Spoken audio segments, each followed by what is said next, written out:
Très cher, si tu as l'impression de ne plus être la personne que tu étais, mais sans encore savoir qui tu deviens, ce n'est pas une erreur, ni une perte de direction. C'est un passage. Un moment silencieux où tout se réorganise en toi, où tes anciennes certitudes s'effacent pour laisser place à quelque chose de plus vrai. Et même si ça semble flou, inconfortable ou lent, ce que tu vis en ce moment est peut-être la transformation la plus importante de ta vie. Il y a un sentiment que beaucoup de gens ressentent à un moment de leur vie, mais très peu savent comment le mettre en mots. C'est ce moment où tu ne te sens plus comme la personne que tu étais, mais tu ne te sens pas encore pleinement ancré dans la personne que tu es en train de devenir. Tu te réveilles et quelque chose semble différent. Pas dramatiquement faux, juste inhabituel. Ce n'est pas le chaos. Ce n'est pas une crise. C'est plus silencieux que ça. Tes routines ne t'apportent plus l'énergie qu'elles t'apportaient avant. Tes motivations semblent plus douces, moins urgentes, et tes réactions ne viennent plus aussi rapidement qu'avant. Tu fais plus de pauses. Tu observes davantage. Tu remets en question des choses qui te semblaient autrefois automatiques. Et quand tu essaies d'expliquer ce ressenti aux autres, les mots ne tombent pas tout à fait justes. Les gens peuvent te dire que tu réfléchis trop, ou que tu as juste besoin d'une pause, ou que tu devrais simplement continuer malgré tout. Alors, finalement, beaucoup de gens se contentent d'une explication simple. Ils disent qu'ils se sentent perdus. Mais ce mot ne correspond pas vraiment, parce qu'être perdu suggère une confusion sans direction, une errance sans but. Et ce que tu vis est totalement différent. Ce que tu vis est une transition. Tu es entre différentes versions de toi-même. L'ancienne version ne te correspond plus, mais la nouvelle n'a pas encore complètement pris forme. Et cet espace entre les deux peut parfois sembler inconfortable, désorientant et solitaire. Mais ce n'est pas une erreur. C'est une pause nécessaire. Un moment où ton monde intérieur se réorganise avant que ta vie extérieure ne rattrape ce changement. Si cela résonne en toi, même un peu, prends un moment pour t'arrêter avec ça et, si tu te sens à l'aise, écris 77 en commentaire ci-dessous. Pas pour moi, mais comme une manière discrète de reconnaître où tu en es en ce moment. Et si ce type de contenu t'aide à réfléchir, à te comprendre, ou à te sentir moins seul dans ces transitions, pense à t'abonner. Cette chaîne est là pour des conversations comme celle-ci, calmes, honnêtes et ancrées. Parce que parfois, tu n'es pas du tout perdu. Tu es simplement en train de devenir quelqu'un de nouveau, et tu te tiens dans l'espace entre les deux.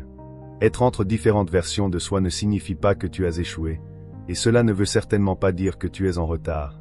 La plupart du temps, cela signifie exactement l'inverse. Cela signifie que quelque chose en toi a déjà changé, même si tu ne peux pas encore expliquer clairement ce changement.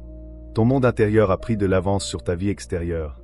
Et cela peut être inconfortable, parce qu'on nous apprend à mesurer le progrès par ce qui est visible. Les résultats, les étapes, les changements que les gens peuvent voir. Mais le changement intérieur ne fonctionne pas ainsi. Il se produit en silence et souvent sans permission. Tu peux remarquer que tes valeurs ne semblent plus aussi solides qu'avant. Les choses que tu poursuivais autrefois te paraissent maintenant moins importantes, voire insignifiantes. Non pas parce qu'elles étaient mauvaises à l'époque, mais parce qu'elles appartenaient à une autre version de toi. Ton idée du succès peut aussi être en train de changer. Ce qui te semblait autrefois excitant ou impressionnant paraît maintenant épuisant ou vide. Tu peux encore comprendre pourquoi tu voulais ces choses, mais émotionnellement, elles ne t'attirent plus. Et cela peut être déroutant, parce que rien à l'extérieur n'a changé. Tu es toujours dans le même environnement. Tu te réveilles toujours avec les mêmes responsabilités. Les gens s'attendent toujours à ce que tu te présentes comme la personne qu'ils connaissent. De l'extérieur, on peut avoir l'impression que tu es immobile, mais intérieurement, ce n'est pas le cas. Il y a une tension qui se crée dans cet espace. Une pression silencieuse. Pas de panique, pas de chaos, juste une sensation constante que quelque chose ne correspond plus tout à fait. Et l'erreur que beaucoup de gens font est de penser que ce ressenti signifie que quelque chose ne va pas. Ce n'est pas le cas. Cela signifie généralement que ta boussole intérieure est en train de se recalibrer. Les directions qui te guidaient auparavant ne mènent plus à quelque chose de significatif. Les anciennes stratégies ne fonctionnent plus de la même manière. Les anciennes motivations ne t'activent plus. Et essayer de te forcer à les suivre ne fait que créer de la frustration. C'est pour cela que la clarté semble si lointaine dans cette phase. Ce n'est pas parce que tu es confus. C'est parce que tu utilises une ancienne carte pour un endroit que tu as déjà dépassé. Ce n'est pas la phase où tu es censé faire de grandes déclarations sur qui tu es ou où tu vas. Et ce n'est certainement pas la phase où tu dois te réinventer du jour au lendemain. C'est une phase où la conscience compte plus que l'action. Il s'agit de remarquer ce qui devient lourd alors que ce ne l'était pas avant. Remarquer ce qui semble forcé, remarquer ce qui te vide au lieu de te dynamiser. Tu peux aussi remarquer que tu es plus réfléchi que d'habitude. Tu penses plus, tu fais plus de pauses. Tu remets en question des choses que tu acceptais sans réfléchir. Et cela peut donner l'impression que la vie ralentit, voire devient maladroite par moments. Mais ralentir n'est pas s'arrêter. Ralentir est souvent la manière dont ton système se recalibre. C'est ainsi que ton esprit et tes émotions rattrapent les changements qui ont déjà commencé en toi. Cette étape demande de la patience, mais pas de la passivité. Tu n'es pas censé rester assis à attendre que les réponses tombent toutes seules. Tu es censé t'observer honnêtement, sans jugement, parce que plus tu vois clairement ce qui ne te semble plus vrai, plus il devient facile de reconnaître ce qu'il est. Et finalement, sans forcer, la clarté commence à revenir, non pas comme une révélation bruyante, mais comme un sentiment calme de certitude. Les choses recommencent à paraître évidentes. Les décisions deviennent plus légères. La direction semble naturelle. C'est ainsi que tu sais que tu es passé à la version suivante de toi-même. Non pas parce que tu l'as annoncé, non pas parce que tout a changé d'un coup, mais parce que ton monde intérieur et ta vie extérieure recommencent enfin à parler le même langage. Le mental humain aime la certitude. Il se sent plus calme lorsque les choses sont nommées, mesurées et clairement définies. Il veut un nom pour ce qui se passe, une raison, une direction, une prochaine étape qui semble solide et garantie. On est conditionné à croire que si on ne sait pas exactement où l'on va, alors quelque chose ne va pas. Que la confusion signifie l'échec. Que ralentir signifie perdre son avantage.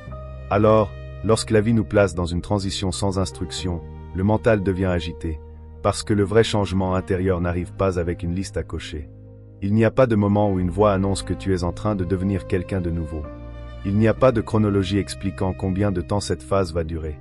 Aucun panneau ne t'indique quand la clarté reviendra. Au lieu de cela, le changement s'installe discrètement. Tu remarques que tu ne poursuis plus les mêmes choses. L'urgence qui te poussait autrefois commence à s'estomper. Ce qui te stressait n'a plus le même poids. Tu es moins réactif, moins attaché à prouver quoi que ce soit, plus conscient de ce que tu ressens plutôt que simplement de ce que tu fais. Tu fais des pauses plus souvent, non pas parce que tu es paresseux ou démotivé, mais parce que quelque chose en toi ne veut plus avancer aveuglément. Et c'est là que l'inconfort commence. Parce que lorsque l'élan ralentit, le mental l'interprète souvent comme une stagnation. Il te compare à celui que tu étais, à la vitesse à laquelle tu avançais, à la certitude que tu avais autrefois. Il pose des questions comme « Pourquoi est-ce que je ne me sens plus aussi motivé ? Pourquoi est-ce que je me sens distant de choses qui comptaient tant ? Pourquoi ai-je l'impression d'être entre deux versions de moi-même » Mais l'immobilité n'est pas l'absence de mouvement. L'immobilité est un mouvement qui se produit sous la surface. C'est une réorganisation intérieure. Ce sont tes valeurs qui évoluent. C'est ton identité qui se libère des couches qui ne sont plus alignées. Cette phase est déstabilisante parce que l'urgence ne te distrait plus. Avant, tu étais toujours en train de courir vers quelque chose, un objectif, un résultat, une version future de toi-même. Maintenant, il y a de l'espace, et dans cet espace, tu es obligé d'être présent. La présence change tout. Tu commences à observer tes pensées au lieu d'être entraîné par elles. Tu ressens des émotions que tu ignorais auparavant en te gardant occupé. Tu reconnais des schémas que tu répétais sans en avoir conscience. Et la conscience peut être inconfortable avant de devenir libératrice, parce qu'elle enlève l'illusion. Elle te montre ce qui ne correspond plus, ce que tu as toléré, ce que tu as dépassé. Tu peux te sentir détaché pendant un moment, plus vraiment celui que tu étais, mais pas encore complètement celui que tu deviens. Cet entre-deux peut sembler solitaire, silencieux, parfois même vide. Mais ce vide n'est pas une perte. C'est un espace qui se crée. Un espace pour la clarté. Un espace pour l'intention. Un espace pour qu'une version de toi plus ancrée puisse émerger. Rien ne cloche chez toi dans cette période. Tu n'es pas en retard. Tu ne perds pas ton objectif. Tu n'échoues pas à suivre le rythme. Tu intègres des leçons au lieu de courir après des distractions. Tu apprends à avancer sans être guidé par la peur. Tu découvres ce que cela fait d'agir depuis un alignement plutôt que depuis l'urgence. Et oui, cette phase peut sembler lente. Elle peut sembler inhabituelle. Elle peut tester ta patience, mais elle est nécessaire, parce que la version de toi qui arrive ensuite ne se construit pas dans le chaos ou la précipitation. Elle se construit dans une compréhension calme, dans des pauses conscientes, dans des moments où tu choisis la conscience plutôt que l'impulsion. Ce n'est pas une impasse. C'est un recalibrage, une respiration profonde avant le prochain chapitre, un apaisement du bruit intérieur pour que tu puisses entendre ta propre vérité plus clairement. Et quand le mouvement revient, parce qu'il revient toujours, il sera plus stable, plus intentionnel, et bien plus aligné que tout ce que tu as fait auparavant. Ce qui ressemble à de l'immobilité maintenant est en réalité la fondation en train d'être posée pour la personne que tu deviens. L'une des parties les plus mal comprises de cette phase est ce sentiment discret, presque invisible, de distance qui commence à apparaître. Ce n'est pas dramatique. Cela ne s'annonce pas bruyamment. Cela s'installe simplement, lentement. Une distance par rapport à des objectifs qui semblaient autrefois évidents et urgents. Une distance par rapport à des conversations qui paraissaient naturelles. Une distance par rapport à la version de toi qui savait toujours quoi poursuivre, quoi viser et comment mesurer les progrès. Au début, cette distance peut sembler déroutante. Tu peux essayer de la surmonter, pensant qu'il s'agit juste d'une baisse temporaire de motivation. Tu peux te dire de te remettre sur la bonne voie, de forcer la même énergie qu'avant. Mais plus tu forces, plus tu ressens de la résistance. C'est généralement à ce moment que le doute apparaît. Tu commences à te remettre en question, à te demander si tu as perdu ton avantage, si tu deviens complaisant, si tu t'éloignes de la vie que tu as construite. Mais ce n'est pas un échec, et ce n'est pas un retrait. Ce n'est pas une isolation comme on nous apprend à la craindre. Ce qui se passe est en réalité plus intérieur qu'extérieur. C'est une résonance qui change. Quelque chose en toi a évolué, discrètement, subtilement, mais profondément. Et lorsque ton alignement intérieur change, tout ce qui t'entoure ne s'ajuste pas immédiatement. Le monde ne se réorganise pas instantanément simplement parce que tu as dépassé certaines fréquences. Il y a donc un décalage. Et dans cet écart, la vie peut sembler étrangement distante. Des interactions qui semblaient légères peuvent maintenant paraître épuisantes. Tu peux remarquer que tu te fatigues plus vite dans des situations sociales ou que tu as besoin de plus de temps seul ensuite. Non pas parce que les personnes autour de toi sont mauvaises, mais parce que ton énergie est maintenant appelée à traiter les choses plus honnêtement. Le bruit semble plus lourd. Les distractions paraissent plus fortes. L'agitation paraît moins impressionnante. Tu peux même te sentir déconnecté de tes propres ambitions passées. Des choses que tu désirais fortement peuvent maintenant sembler neutres ou étrangement vides. Non pas parce qu'elles étaient dénuées de sens, mais parce qu'elles appartenaient à une version de toi qui fonctionnait depuis un autre état. Et cela peut être déstabilisant. Il y a une forme de deuil qui accompagne la réalisation que tu ne peux pas entièrement revenir à celui que tu étais. Une nostalgie silencieuse pour la certitude que tu avais autrefois, pour la clarté qui venait du fait de toujours savoir quelle devait être la prochaine étape. Et pourtant, sous cet inconfort, quelque chose de plus vrai est en train de se produire. Tu deviens plus sélectif avec ton énergie. La solitude commence à sembler nécessaire, non pas comme une fuite, mais comme une réinitialisation, une manière de faire taire le bruit intérieur pour pouvoir entendre ce qui est réellement en train d'émerger. Tu ne fuis pas la vie. Tu apprends à être présent avec elle d'une nouvelle manière. Cette phase ne consiste pas à couper les gens ou à abandonner le monde. Il s'agit de recalibrer ta relation avec lui. D'apprendre ce qui mérite vraiment ton attention maintenant. De laisser les anciennes identités desserrer leur emprise. De permettre à une nouvelle orientation de se former, même si elle n'a pas encore de nom. Cet espace est temporaire, mais il est honnête. Un espace où faire semblant ne fonctionne plus. Où se précipiter semble contre nature. Où forcer la clarté ne fait que créer plus de confusion. Tu es dans un couloir entre différentes versions de toi-même. Et les couloirs sont rarement confortables. Ils ne sont pas faits pour y vivre indéfiniment. Ils sont faits pour être traversés. Rien ne cloche chez toi parce que tu es ici. Tu n'es pas en retard. Tu n'es pas perdu. Tu ne disparais pas. Tu te réorganises de l'intérieur vers l'extérieur. Et lorsque la résonance se stabilise, lorsque ton alignement intérieur et ta vie extérieure recommencent à se rejoindre, le mouvement reviendra. Non pas comme une poursuite frénétique, mais comme une direction ancrée. Pour l'instant, cette distance n'est pas un problème à résoudre. C'est un signal à écouter. Il y a une histoire dans la Bible qui illustre très bien cette phase sans en faire une promesse, une prédiction, ou une garantie dramatique des résultats. C'est l'histoire de David. La plupart des gens se souviennent des moments forts, l'onction, la couronne, la victoire. Mais ce qui est souvent ignoré, c'est la longue période silencieuse entre les deux.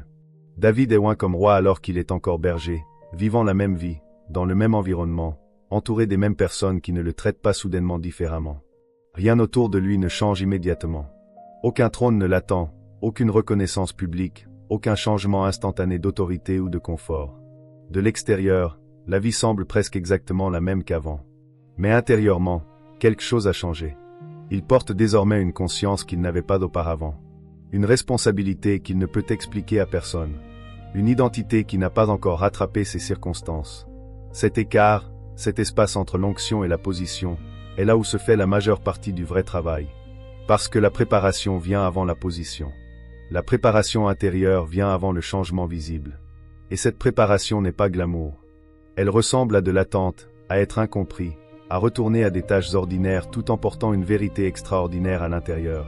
À apprendre la retenue, l'humilité, la patience et la confiance lorsque rien ne semble bouger. C'est cette partie de l'histoire que beaucoup de gens manquent. L'onction n'a pas supprimé les difficultés. Elle n'a pas accéléré le temps. Elle n'a pas rendu la vie plus facile du jour au lendemain.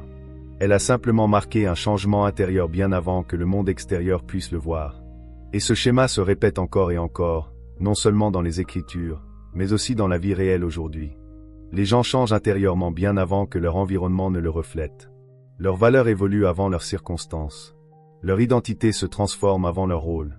De l'extérieur, cela peut donner l'impression que rien ne se passe, qu'ils sont bloqués, qu'ils attendent trop longtemps. Mais à l'intérieur, quelque chose est en train de se former. Cet espace entre les deux n'est pas une punition. Ce n'est pas un retard pour le simple fait de retarder. Et ce n'est pas un échec, c'est une formation. C'est le façonnement lent du caractère pour que la version future de toi ne s'effondre pas sous le poids de ce que tu es en train de recevoir. C'est apprendre à porter des responsabilités sans ego. De la clarté sans arrogance, de la force sans précipitation. Cette période intermédiaire peut être inconfortable parce qu'elle élimine les raccourcis. Tu ne peux pas forcer le timing. Tu ne peux pas accélérer la préparation. Tu ne peux pas expliquer ton changement intérieur à des personnes qui ne comprennent que le progrès visible. Alors, tu apprends la patience. Tu apprends le silence. Tu apprends à rester ancré même lorsque la reconnaissance n'est pas encore arrivée. David n'est pas devenu roi au moment même où il a été oint. Et ce n'était pas une erreur dans l'histoire. C'était le point essentiel. Parce que ce qu'il devait devenir devait se développer avant que ce qu'il devait faire puisse arriver en toute sécurité.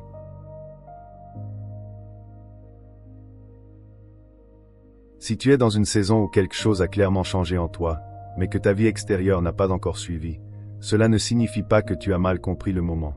Cela signifie que tu es au milieu. Et le milieu est l'endroit où l'identité se stabilise, où les racines s'approfondissent, et où la sagesse se forme silencieusement. Tout ce qui est important ne s'annonce pas bruyamment.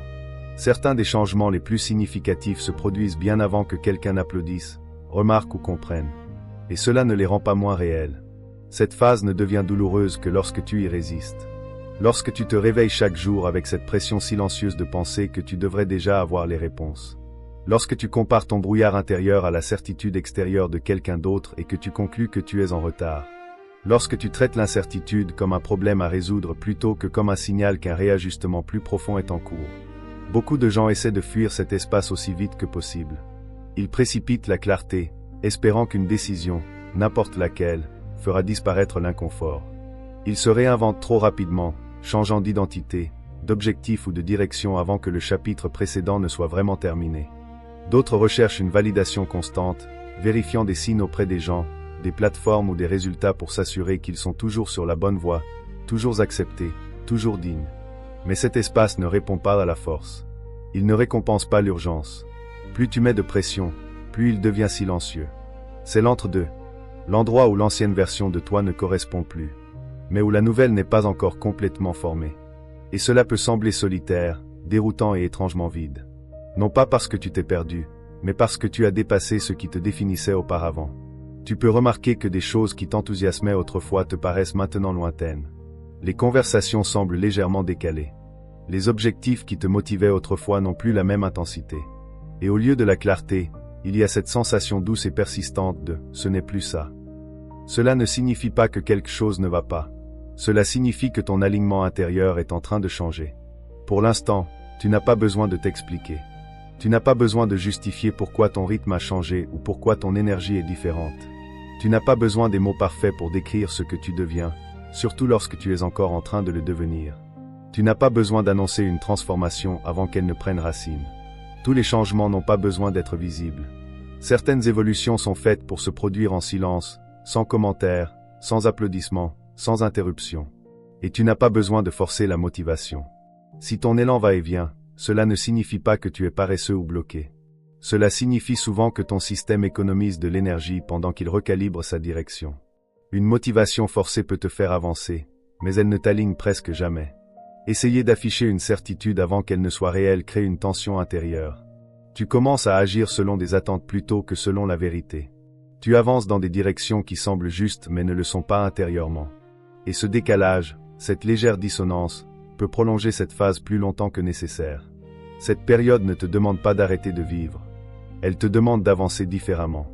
Avec de la patience plutôt que de la pression. avec de la curiosité plutôt que du jugement, avec de la douceur plutôt que de l'autocritique. Tu peux toujours faire des pas en avant, simplement pas précipiter. Tu peux toujours explorer des idées, apprendre de nouvelles compétences et te préparer pour la suite, mais sans exiger de toi une clarté ou une certitude immédiate. Certaines réponses n'arrivent que lorsque ton système nerveux se sent suffisamment en sécurité pour les recevoir. Certaines directions ne se révèlent qu'après que tu arrêtes de les poursuivre. Et certaines compréhensions n'arrivent pas comme des révélations bruyantes, mais comme un apaisement discret à l'intérieur de ton corps. Cette phase t'apprend à écouter à nouveau. Ton intuition, ton énergie, ce qui te vide et ce qui te restaure. Elle t'apprend que la clarté n'est pas quelque chose que tu chasses. C'est quelque chose qui vient à toi lorsque tu es prêt à l'accueillir. Un jour, sans forcer, les choses commenceront à se connecter. Tes pensées s'organiseront. Ta direction semblera moins être un effort et plus une évidence. Et ce qui te semblait être une dérive prendra tout son sens comme un espace nécessaire. Tu ne regarderas pas en arrière en voyant du temps perdu. Tu verras de la préparation, de l'intégration, une reconstruction douce qui n'aurait pas pu se faire autrement. Ce n'est pas un retard.